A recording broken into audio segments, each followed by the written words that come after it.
Hey folks, so today I'm going to show you my super intensive garlic bed that I'm growing. It's kind of like a mini farm idea. And these are 32-inch by 8-foot boxes. The 32-inch I find is really good for not being too difficult to reach in from each side.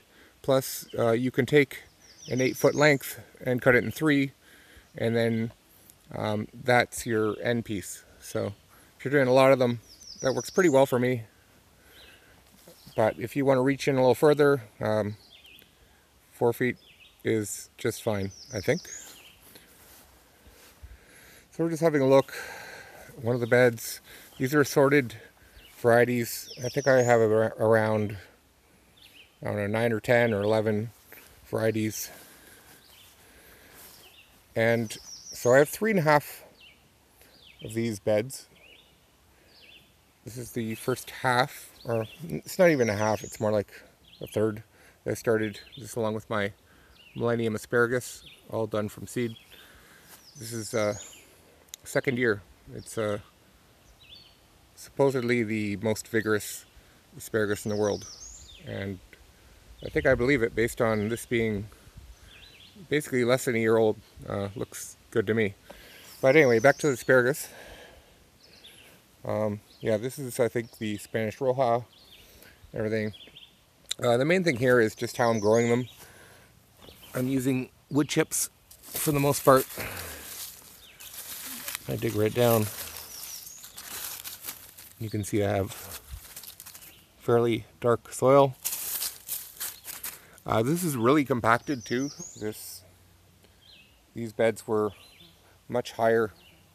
I had a mix of manure and some other things, but yeah, with the mulch it looked pretty high, but it's compacted quite a bit. I guess that's what it's supposed to do, but it's turned into compost for the most part.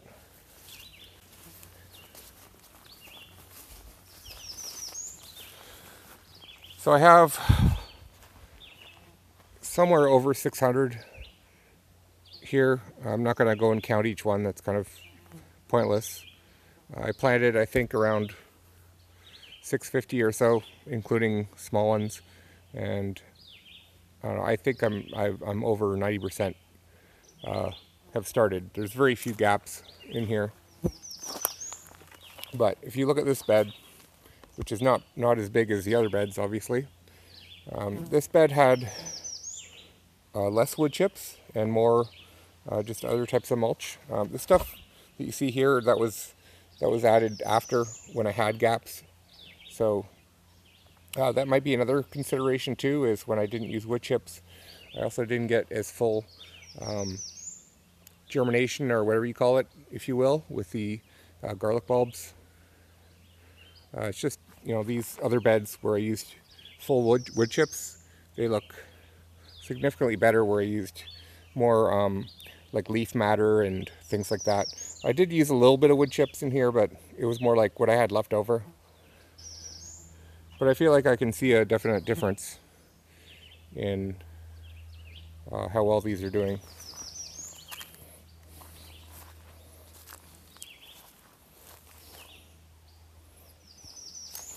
But even with the leaves, I found the leaves have compacted even more than the wood chips. I'm not sure if that's expected, maybe because it's less dense, but you know, you can see I did use some wood chips on here, but it doesn't go down as far as the other beds, because this was the last bed that I had built.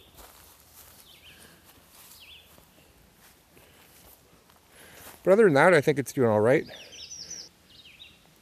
Some of the garlic is starting to escape. And I think I'll be harvesting in the next 30 days or so. So this just goes to show you what you can grow in a fairly small space. I think most people that have any sort of a yard could probably fit something of this size fairly easily. So just giving you an idea.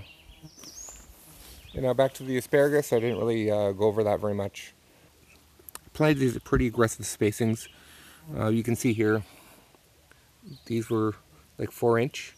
This is not intended to be a permanent bed. This is intended just to grow some asparagus, whether to transplant or resell as crowns.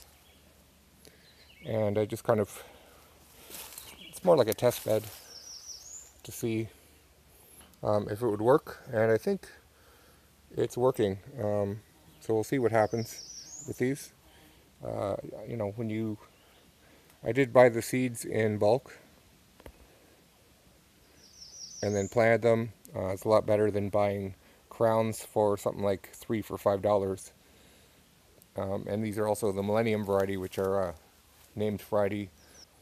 These were basically bred by the University of Guelph, which is one of the top horticultural schools in the world.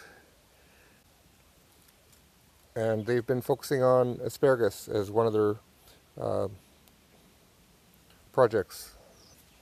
So if you want to grow a cold hardy type mini farm, this is one idea. If you have any other ideas to share with me on what I could be doing, feel free to share them below. Thanks.